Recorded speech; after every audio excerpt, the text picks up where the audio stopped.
72시간 후 서울이 지도에서 사라집니다.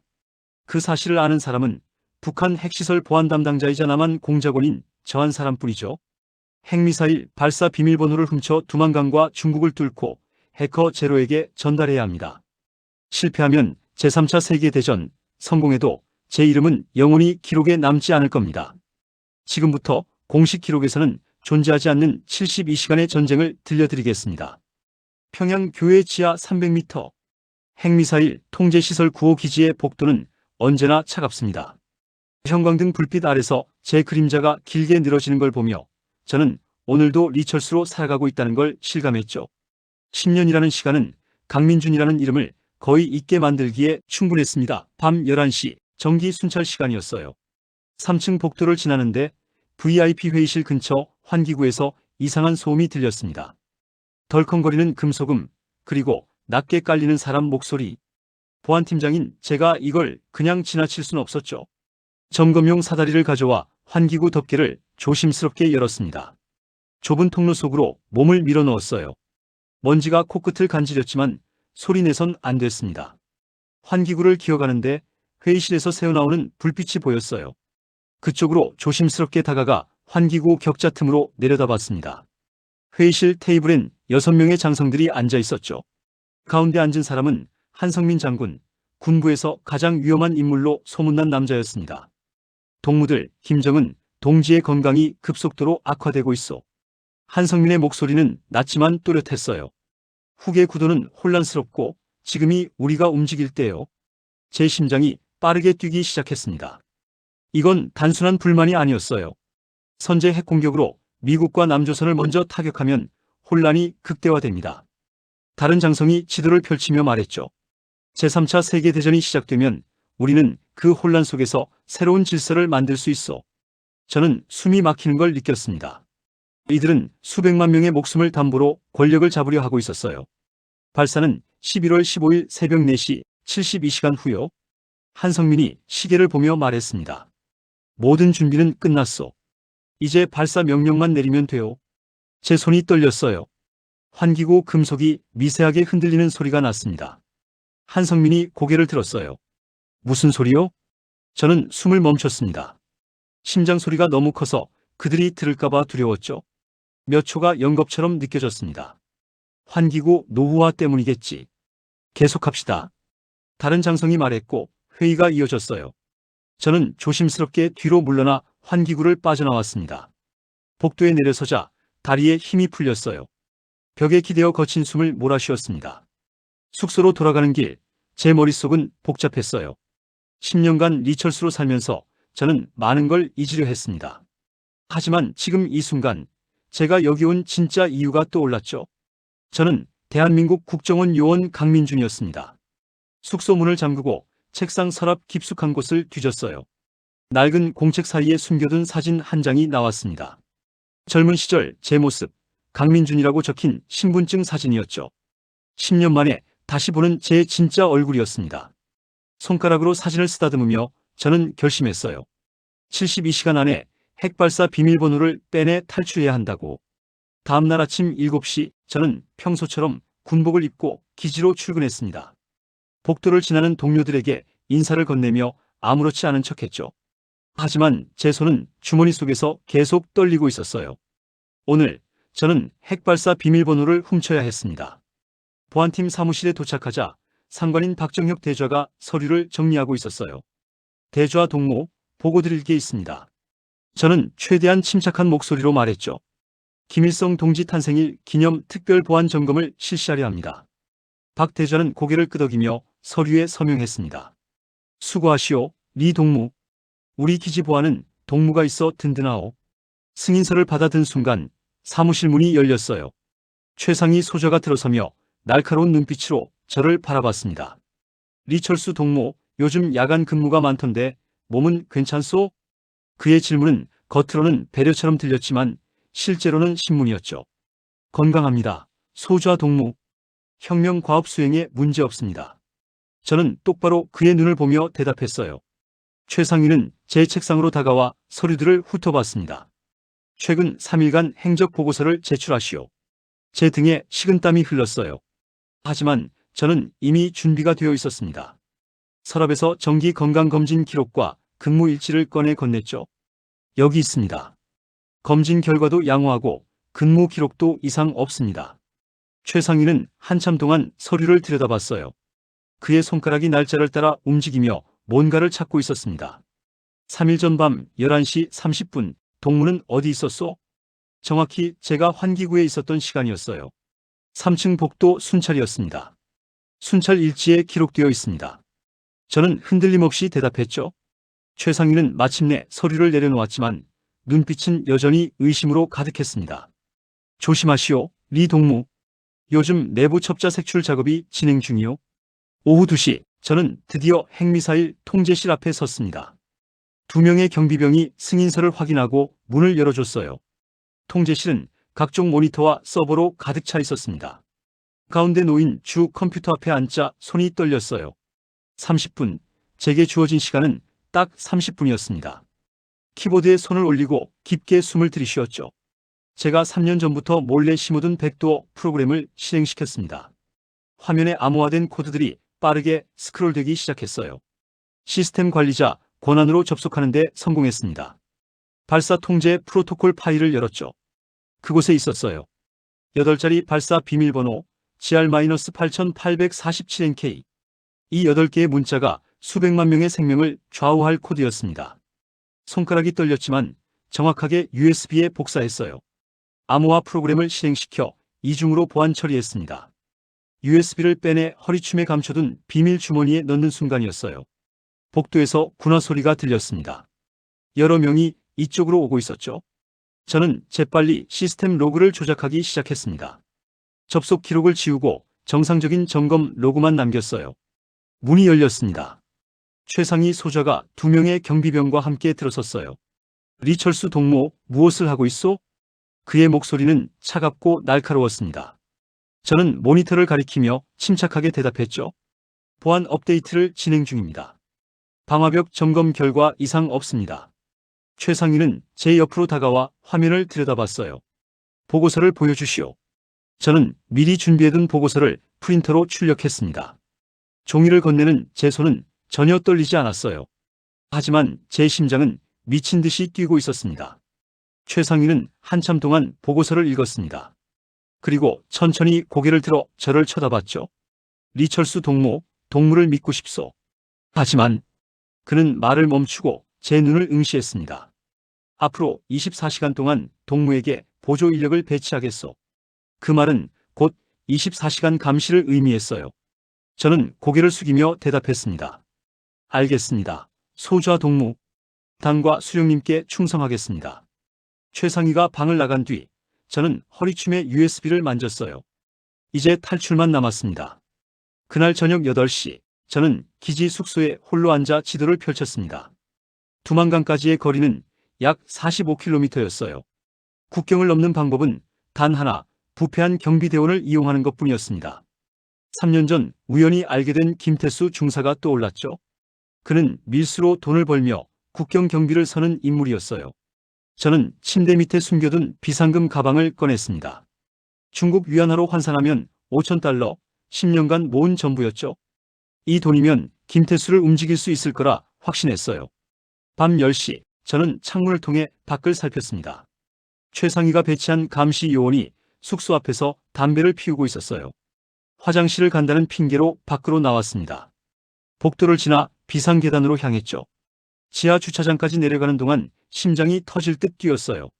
기지 외곽 담장 근처에 미리 숨겨둔 민간인 옷으로 갈아입었습니다. 담장을 넘어 어둠 속으로 사라졌죠. 20km를 걸어서 가는 건 불가능했어요. 마을 외곽에 세워둔 자전거를 타고 비포장도로를 달렸습니다. 차가운 11월 바람이 얼굴을 때렸지만 멈출 수 없었어요. 2시간을 달려 국경 초소 근처 폐가에 도착했습니다. 김태수와의 약속 장소였죠. 폐가 안은 어둡고 습했습니다. 손전등을 켜자 쥐 한 마리가 놀라 달아났어요. 30분을 기다리자 문이 삐걱거리며 열렸습니다. 리철수 동무? 김태수의 목소리가 들렸어요. 그는 군복을 입은 채 조심스럽게 안으로 들어왔습니다. 중사 동무, 제안이 있소. 저는 가방에서 돈뭉치를 꺼내 그의 앞에 놓았죠. 김태수의 눈이 커졌어요. 이게 얼마요? 5,000달러 상당이요. 내일 밤 11시 15분만 감시를 늦춰주시오. 김태수는 돈을 만지작거리며 망설였습니다. 리 동무, 이건 위험한 일이요. 걸리면 총살이요. 그의 목소리는 떨리고 있었어요. 아무도 모를 거요. 그냥 순찰 시간에 화장실 좀 다녀오는 것뿐이요. 저는 그의 어깨에 손을 얹었습니다. 동무도 가족이 있지 않소? 이 돈이면 아이들 학교 보낼 수 있어. 김태수는 한참을 고민하더니 고개를 끄덕였어요. 내일 밤 11시 초소. 동쪽 철조망 끊어진 곳에서 기다리시오. 그는 돈을 품에 넣고 서둘러 밖으로 나갔습니다. 저도 다시 자전거를 타고 기지로 돌아가야 했죠. 새벽 2시 기지로 돌아가는 길은 더 어두웠습니다. 비포장도로를 달리는데 갑자기 전방에서 불빛이 나타났어요. 군용 트럭이었습니다. 저는 급브레이크를 밟고 자전거에서 내렸죠. 트럭이 제 앞에 멈춰 섰어요. 운전석에서 내린 사람은 최상희 소저였습니다. 리철수 동무, 이 밤중에 어디 갔다 오는 길이요? 그의 손에는 권총이 들려 있었어요. 트럭에서 4명의 경비병이 더 내렸습니다. 저는 순간적으로 상황을 판단했죠. 개인적인 거래가 있었습니다. 저는 가방에서 중국산 담배 한 보루를 꺼냈어요. 밀수품이라는 걸 인정하는 게 오히려 덜 의심스러울 거라 판단했습니다. 밀수를 하고 있었단 말이요? 최상희가 담배를 빼앗아 확인했어요. 생활이 어려워서 부득이하게. 용서하시오. 저는 고개를 숙였습니다. 최상희는 담배를 던져버리고 제 멱살을 잡았죠. 지금부터 동물을 기지로 데려가 제대로 조사하겠소. 트럭에 강제로 태워진 저는 기지 신문실로 끌려갔습니다. 차가운 신문실 의자에 앉혀졌어요. 최상희는 3시간 동안 저를 신문했습니다. 어디서 담배를 샀소? 누구를 만났소? 무슨 대화를 나눴소? 같은 질문이 끊임없이 반복됐죠. 저는 일관되게 대답했어요. 마을 상인에게서 샀고 개인적인 용도였으며 다른 대화는 없었다고요. 최상희는 제 얼굴을 뚫어져라 쳐다봤습니다. 리철수 동무에게서 수상한 냄새가 나오. 그는 일어서서 문 쪽으로 걸어갔어요. 오늘부터 동무에게 24시간 감시를 붙이겠소. 화장실 갈 때도 따라 붙을 거요. 새벽 5시, 저는 겨우 풀려났습니다. 숙소로 돌아오는 길에 동쪽 하늘이 밝아오고 있었어요. 허리춤에 USB를 확인했습니다. 다행히 발각되지 않았죠. 하지만 이제 문제가 생겼습니다. 24시간 감시 속에서 어떻게 탈출할 것인가? 김태수와의 약속 시간은 오늘 밤 11시였어요. 남은 시간은 18시간 뿐이었습니다. 저는 침대에 누워 천장을 바라봤습니다. 그리고 마지막 탈출 계획을 세우기 시작했죠. 오후 10시, 저는 기지 식당 주방으로 몰래 들어갔습니다. 감시 요원은 복도에서 제 숙소 문을 지키고 있었죠. 하지만 그는 제가 환기구를 통해 빠져나갈 거라곤 예상하지 못했어요. 주방 뒤편 가스 밸브를 살짝 열어두었습니다. 10분 후면 가스가 새어나와 경보가 울릴 거예요. 저는 미리 준비해둔 군용 오토바이가 있는 차고로 향했습니다. 심장이 빠르게 뛰었지만 손은 떨리지 않았어요. 이제 돌이킬 수 없었습니다. 10시 27분, 기지 전체에 경보음이 울렸습니다. 화재 발생! 삼동식당에서 화재 발생! 병사들이 우르르 식당 쪽으로 달려갔어요. 감시 요원도 망설이다 무전을 받고 현장으로 뛰어갔습니다. 바로 그 순간 저는 차고 문을 열고 오토바이에 올라탔죠. 시동을 걸자 엔진이 요란하게 울렸습니다. 정문은 불가능했어요. 저는 후문 쪽 담장을 향해 엑셀을 밟았습니다. 혼란 속에서 아무도 저를 막지 못했죠. 담장 앞에 쌓아둔 나무 상자를 발판 삼아 오토바이를 몰았어요. 차체가 공중으로 떠올랐습니다. 담장을 넘는 순간 뒤에서 고함 소리가 들렸어요. 리철수가 타령한다. 저놈을 잡아라. 비포장도로를 미친 듯이 달렸습니다. 헤드라이트 불빛만이 어둠을 가르고 있었죠. 뒤에서 트럭 엔진 소리가 들렸어요. 최상희가 추격 부대를 이끌고 쫓아오고 있었습니다. 멈춰라. 멈추지 않으면 쏜다. 확성기에서 최상희의 목소리가 울려 퍼졌어요. 저는 오히려 속도를 더 높였습니다. 총소리가 들렸죠. 총알이 제 머리 위를 스쳐 지나갔어요. 오토바이를 좌우로 흔들며 지그재그로 달렸습니다. 20분을 달려 국경 초소 근처에 도착했어요. 약속 장소인 동쪽 철조망이 보였습니다. 하지만 김태수는 보이지 않았죠. 저는 오토바이에서 내려 철조망으로 달려갔어요. 김태수 중사, 어디 있소? 아무 대답이 없었습니다. 뒤에서 추격부대의 불빛이 점점 가까워지고 있었어요. 바로 그때 철조망 너머에서 손전등 불빛이 깜빡였습니다. 하지만 그건 김태수가 아니었어요. 중년 여성이 철조망 중국 쪽에서 손짓하고 있었죠. 빨리 넘어오세요. 여자의 목소리는 급박했습니다. 당신은 누구요? 저는 망설였어요. 김태수가 보냈어요. 돈 받고 나한테 넘겼죠? 난 윤하나, 탈북 브로커예요. 추격부대가 200m 앞까지 다가왔습니다. 선택의 여지가 없었어요. 저는 철조망을 붙잡고 올라가기 시작했습니다. 날카로운 철망이 손바닥을 찢었지만 신경 쓸 겨를이 없었죠. 철조망 꼭대기에 올라섰을 때 총성이 들렸어요. 왼쪽 어깨에 뜨거운 충격이 느껴졌습니다. 총알이 스쳐 지나갔어요. 피가 군복을 적시며 흘러내렸습니다. 하지만 저는 이를 악물고 철조망을 넘었죠. 중국 땅에 발을 디디는 순간 다리에 힘이 풀렸어요. 윤하나가 제 팔을 붙잡았습니다. 일어나요. 아직 안 끝났어요. 트럭이 북한 쪽 철조망 앞에 멈춰 섰어요. 최상위가 내려서더니 철조망을 향해 총을 난사했습니다. 리철수, 이 배신자 새끼, 끝까지 쫓아가서 죽여주마. 총알이 제 주변 땅바닥을 파고들었어요. 윤하나가 저를 끌고 숲속으로 뛰어들었습니다. 지뢰밭이에요. 정확히 제 뒤를 따라오세요. 어둠 속에서 그녀는 익숙한 경로로 저를 안내했죠. 한 발 한 발 조심스럽게 걸었어요. 어깨에서 흐르는 피가 옷을 다 적셨습니다. 현기증이 일었지만 정신을 붙잡았어요. 뒤에서 최상위의 고함 소리가 점점 멀어졌습니다. 그는 국경을 넘을 수 없었죠. 10분을 걸어 지뢰밭을 벗어났어요. 저는 그대로 땅바닥에 쓰러졌습니다. 정신 차려요. 윤하나가 제 뺨을 때렸어요. 저는 간신히 눈을 떴습니다. 여긴 중국이요? 네, 이제 북한 땅이 아니에요. 하지만 아직 안전하지 않아요. 그녀는 제 어깨의 총상을 확인했습니다. 관통상이에요. 다행히 뼈는 안 다쳤어요. 응급치료 도구를 꺼내 상처를 소독했죠. 저는 고통을 참으며 허리춤을 더듬었어요. USB가 그대로 있었습니다. 이제 어디로 가야 하오? 윤하나는 붕대를 감으며 대답했어요. 일단 안전가옥으로 가요. 거기서 상처 치료하고 다음 계획 세워야죠. 그녀가 저를 일으켜 세웠습니다. 숲 너머로 낡은 승합차가 보였어요. 저게 우리 차예요. 30분이면 안전가옥 도착해요.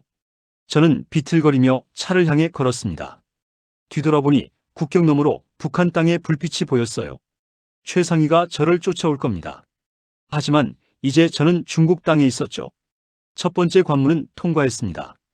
투먼시 외곽에 버려진 공장은 녹슬고 음산했습니다. 윤하나가 철문을 열고 저를 안으로 이끌었어요. 여기서 하루만 쉬어요. 북한 공작원들이 국경 일대를 뒤지고 있을 거예요. 공장 안쪽 작은 방에는 침대와 간단한 의료 도구가 있었습니다. 저는 침대에 앉자마자 어지러움이 밀려왔어요. 윤하나가 제 군복 상의를 벗기고 총상을 다시 확인했습니다. 생각보다 깊진 않네요. 항생제 맞으면 괜찮을 거예요. 주사기로 항생제를 놓는 그녀의 손놀림은 익숙했죠. 당신은 의사요? 저는 물었습니다. 아니요. 그냥 이 일 20년 하다 보니 배운 거예요. 윤하나는 새 붕대를 감으며 대답했어요. 당신은 평범한 탈북자가 아니죠? 뭘 가지고 있어요? 그녀의 눈빛이 날카로워졌습니다. 저는 잠시 망설였어요. 하지만 이 여자 없이는 한국까지 갈 수 없었죠. 국가 기밀이요. 이걸 한국에 전달해야 수백만 명이 살아요. 윤하나는 비웃듯 웃었습니다. 거창하네요. 그럼 돈은 얼마나 있어요? 역시 그녀에게 중요한 건 돈이었어요. 지금은 없소. 하지만 한국 도착하면 5만 달러 주겠소. 저는 그녀의 눈을 똑바로 보며 말했습니다. 윤하나는 한참을 생각하더니 고개를 끄덕였어요. 좋아요. 하지만 중간에 배신하면 당신 목숨은 없어요. 그녀는 권총을 꺼내 탁자 위에 올려놓았습니다. 새벽 4시, 저는 잠깐 눈을 붙였어요. 하지만 악몽이 저를 괴롭혔습니다. 최상위의 얼굴, 핵미사일 발사 버튼, 폭발하는 도시들. 식은땀을 흘리며 깨어났을 때 윤하나가 창문 밖을 보고 있었어요. 일어났어요? 커피 마셔요. 뜨거운 커피를 한 모금 마시자 정신이 조금 들었습니다. 언제 출발하오? 저는 물었어요. 서두르면 위험해요. 최소 3일은 숨어야 해요. 윤하나의 대답에 저는 고개를 저었습니다.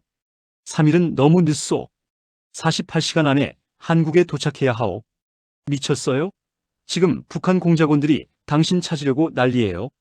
그녀는 휴대폰을 꺼내 중국어 뉴스를 보여줬어요. 조선족 네트워크에서 당신 현상금이 10만 달러래요. 제 얼굴 사진이 떠 있었습니다. 그럼 더 빨리 움직여야 하오.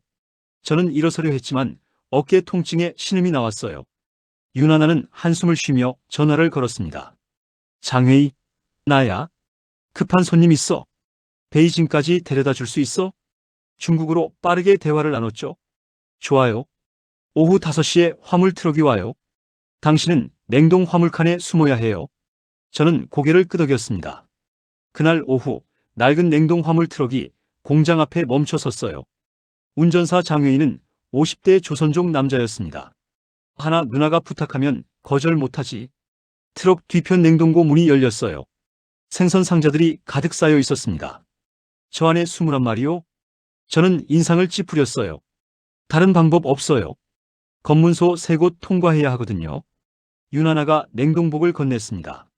저는 냉동복을 입고 생선 상자 사이 빈 공간으로 들어갔죠. 문이 닫히자 순식간에 영하의 추위가 몰려왔어요.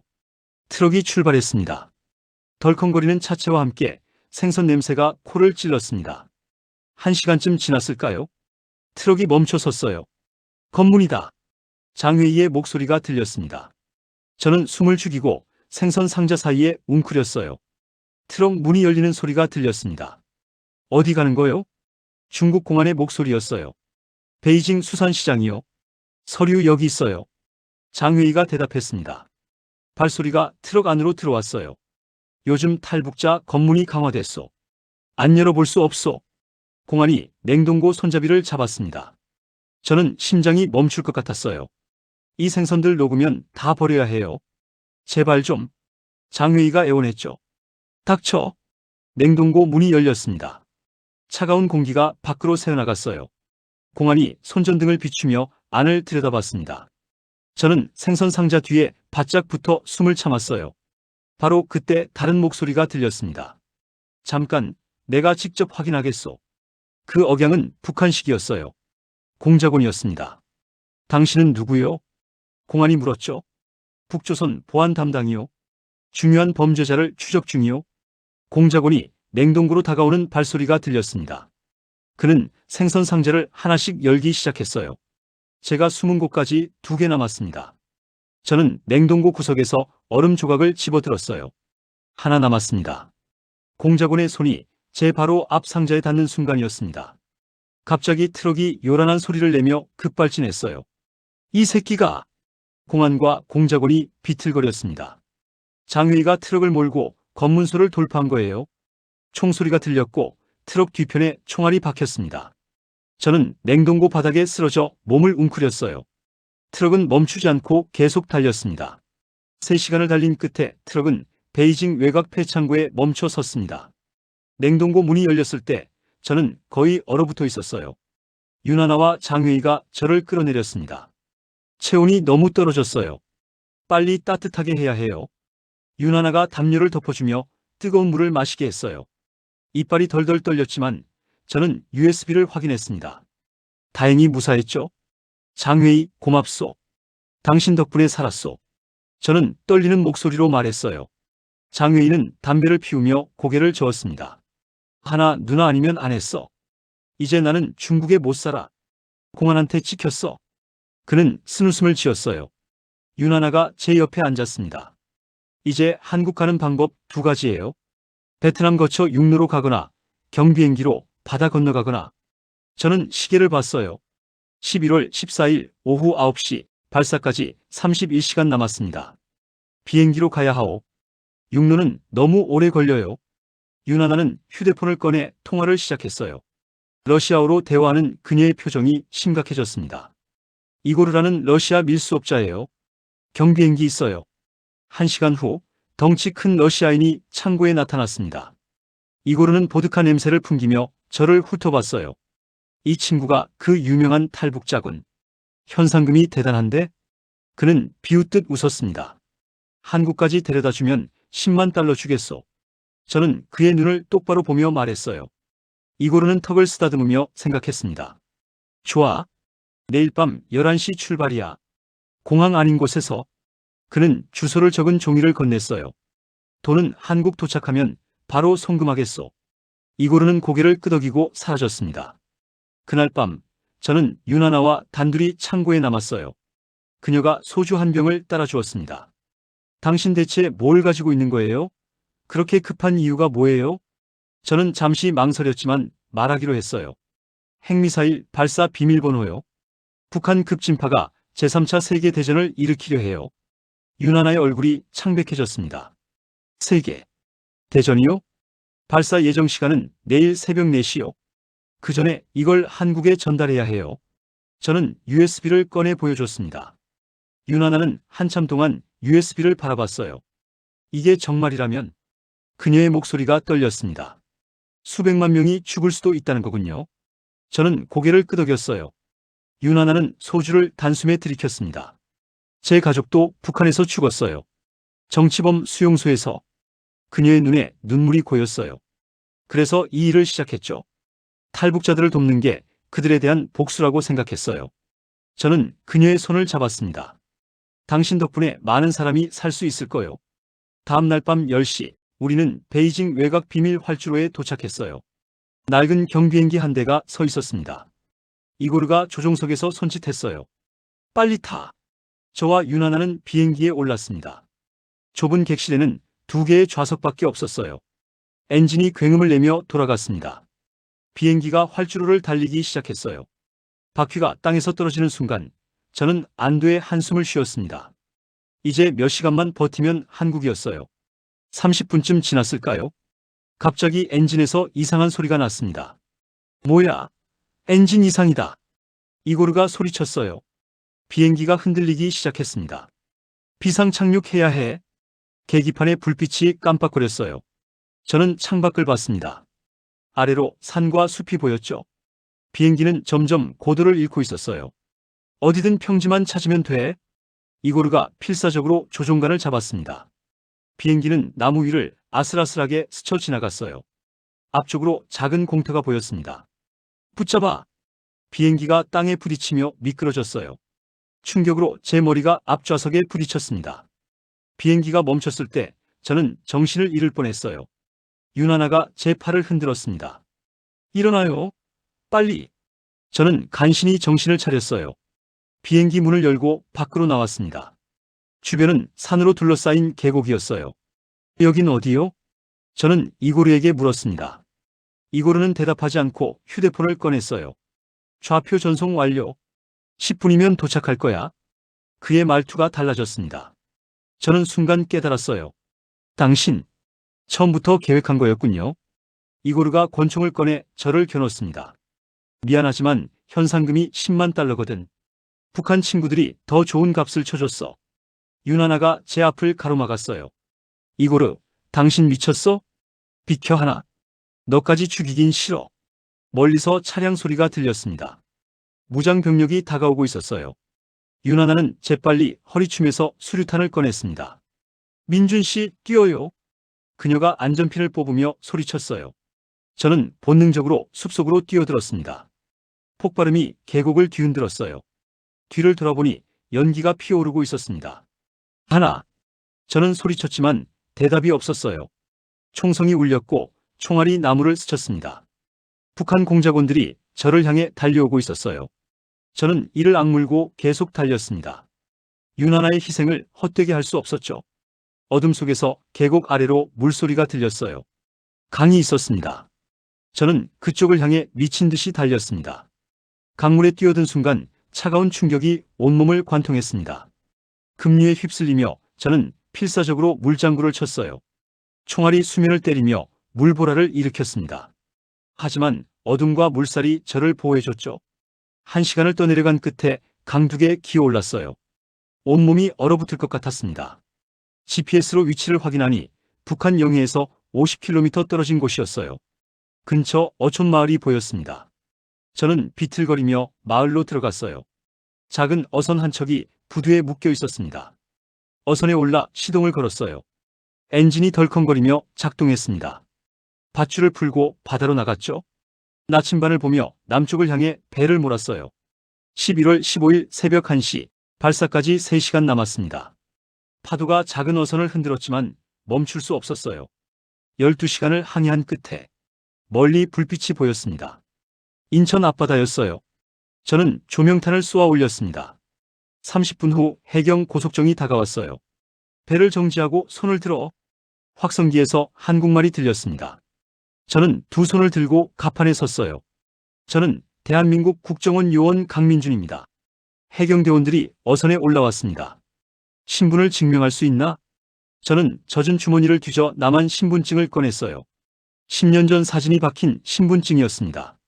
해경대원이 무전으로 확인 작업을 했어요. 본부, 강민준이라는 사람 국정원 데이터베이스에 있나 확인 바람. 1시간 후 저는 인천항 특수부두로 이송됐습니다. 검은색 승합차가 대기하고 있었어요. 차에서 내린 남자는 10년 전 제 상관이었던 김서준 팀장이었습니다. 민준이, 정말 자네인가? 그의 목소리는 떨렸어요. 팀장님, 시간이 없습니다. 북한이 핵발사를 준비하고 있어요. 저는 USB를 꺼내 보여줬습니다. 이 안에 발사 비밀번호가 있습니다. 김 팀장의 얼굴이 굳어졌어요. 차에 타게. 안가로 가세. 서울 외곽 안가에 도착했을 때 새벽 3시였습니다. 회의실에는 국정원 고위 간부 5명이 모여 있었어요. 저는 10년간의 잠입 임무와 한성민의 계획을 설명했습니다. 발사 예정 시간은 1시간 후입니다. 지금 막지 않으면 늦어요. 하지만 간부들의 반응은 냉담했어요. 강 요원, 자네 증거가 너무 약해. 이걸로 북한을 자극할 순 없네. 한 간부가 말했습니다. 외교적 파장을 생각해야지.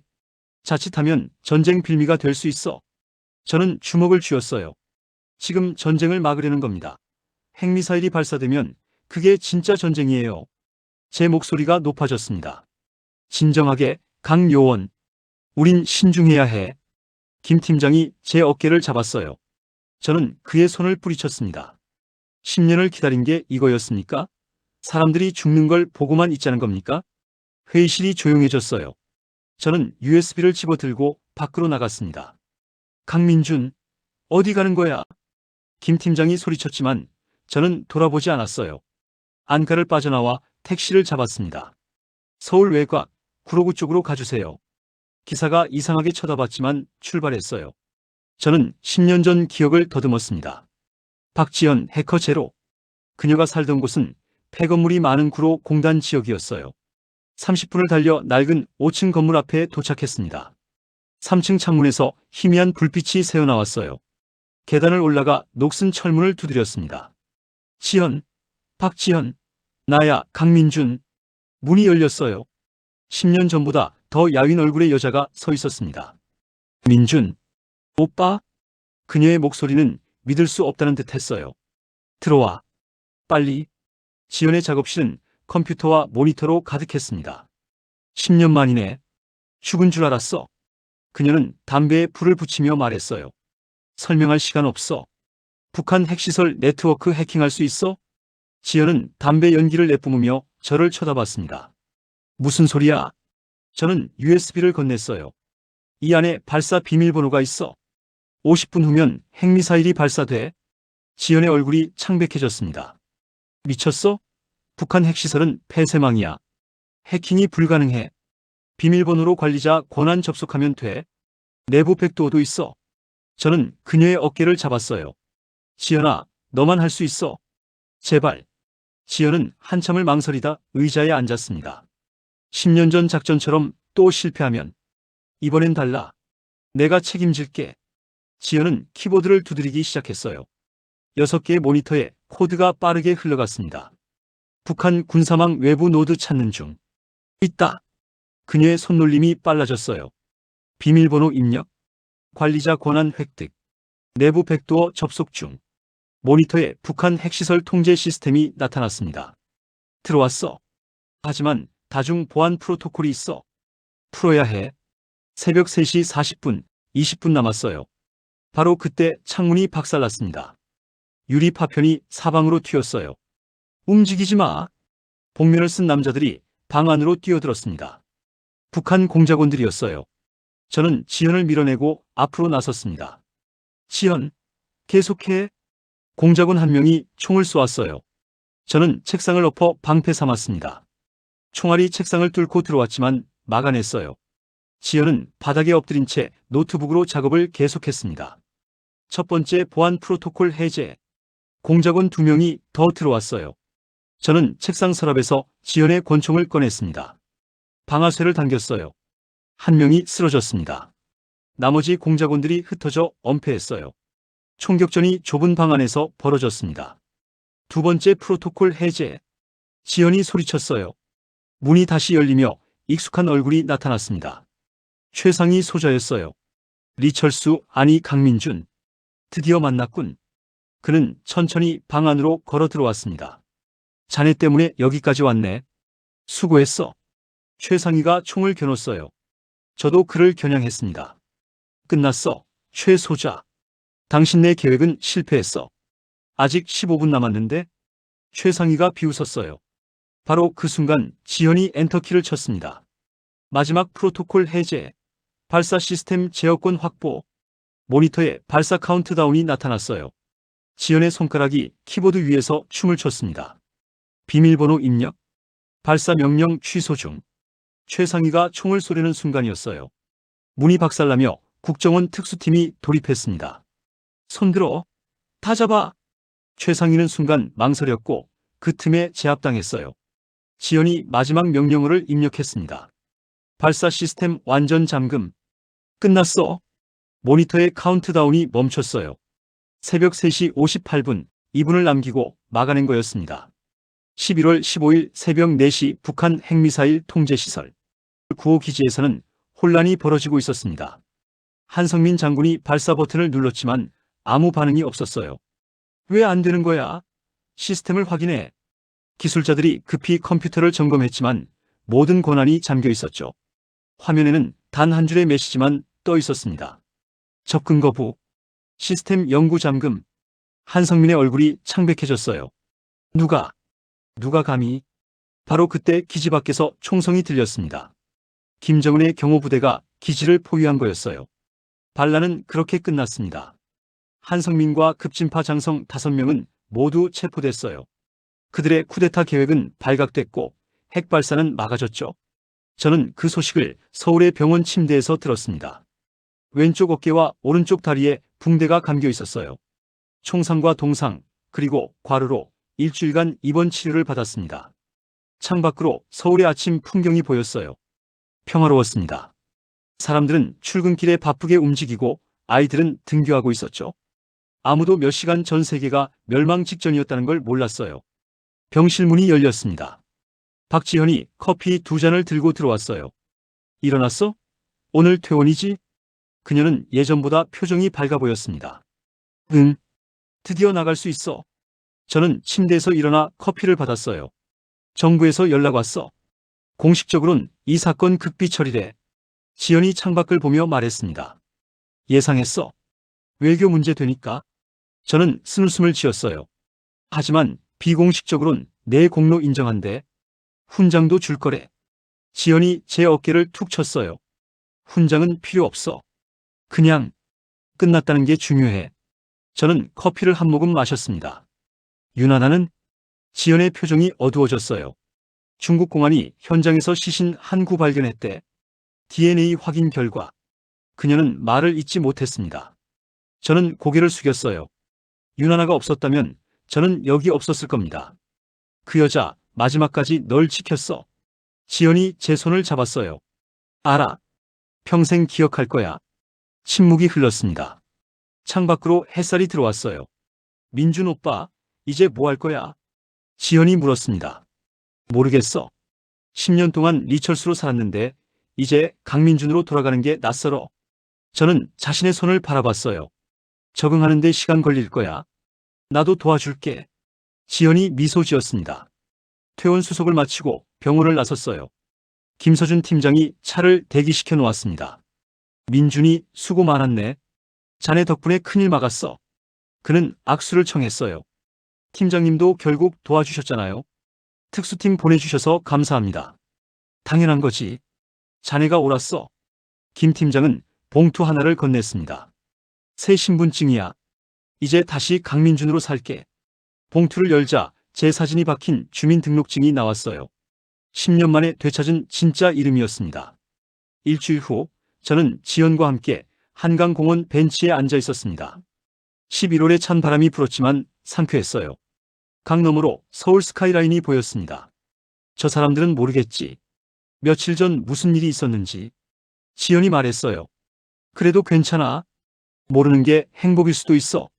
저는 따뜻한 커피를 한 모금 마셨습니다. 조깅하는 사람들, 자전거 타는 아이들, 데이트하는 연인들.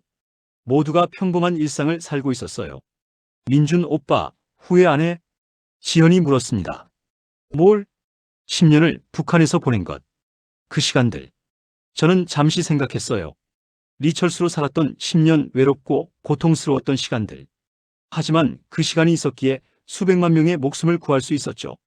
후회 안 해. 그 시간이 있었기에 지금 이 순간이 있으니까. 지연이 제 어깨에 머리를 기댔어요.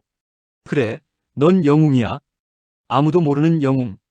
해가 지고 있었습니다. 노을이 한강을 붉게 물들였어요. 저는 주머니에서 USB를 꺼냈습니다. 이제 이것도 필요 없겠지? 지연이 USB를 받아들었어요. 내가 완전히 파기할게. 흔적도 안 남게. 고마워, 지연아. 우리는 한참 동안 노을을 바라봤습니다. 세상은 여전히 돌아가고 있었고 평화는 계속되고 있었어요. 아무도 모르는 전쟁, 아무도 모르는 영웅들. 벤치에서 일어설 때 제 휴대폰이 울렸습니다. 김서준 팀장이었어요. 민준이 새로운 임무 하나 있는데 관심 있나? 저는 지연을 바라봤습니다. 그녀가 고개를 끄덕였어요. 어떤 임무인데요? 천천히 얘기하지. 일단 내일 본부로 와. 통화를 끊자 지연이 웃으며 말했어요. 또 시작이네? 그런가 봐. 저는 쓸쓸히 미소 지었습니다. 한강공원을 걸어 나오는 길, 저는 뒤를 돌아봤어요. 강물은 여전히 흐르고 있었고 도시는 불을 밝히고 있었습니다. 10년의 잠복, 목숨을 건 탈출, 그리고 마지막 작전. 모든 것이 꿈처럼 느껴졌어요. 하지만 허리춤의 총상 흉터가 그것이 현실이었다고 말해주었죠. 민준 오빠, 저녁 먹으러 가자. 내가 살게. 지연이 제 팔을 잡았습니다. 그래, 가자. 우리는 서울의 거리 속으로 걸어 들어갔어요. 평범한 사람들처럼 평범한 일상으로. 아무도 모르는 곳에서 아무도 모르게 세계를 구한 사람들. 그것이 우리의 이야기였습니다. 코드명 제로, 발사 코드 제로. 모든 것을 제로로 되돌린 작전. 저는 지연과 함께 웃으며 걸었어요. 이제 강민준으로, 진짜 제 이름으로 살아갈 시간이었습니다. 10년 만에 되찾은 삶. 그 삶이 어떤 모습일지는 아직 몰랐지만 두렵지 않았어요. 왜냐하면 이번엔 혼자가 아니었으니까요. 서울의 밤은 깊어가고 있었습니다. 서울의 밤은 다시 평온해졌습니다. 아무도 모르는 곳에서 아무도 모르게 전쟁이 멈췄죠. 72시간 동안 저는 리철수였고 또 강민준이었습니다. 죽음과 국경, 배신과 희생을 지나 결국 하나의 진실만 남았습니다. 세상은 우리가 막아낸 재앙을 알지 못하고 우리는 그 사실을 말할 수도 없습니다. 하지만 괜찮습니다. 사람들이 평범한 일상을 누리는 이 순간이 그 자체로 우리가 지켜낸 증거니까요. 이상 코드 제로 작전의 마지막 기록입니다. 다음 이야기에선 또 다른 진실을 들려드리겠습니다. 구독, 좋아요, 알림 설정 꼭 해주세요. 감사합니다.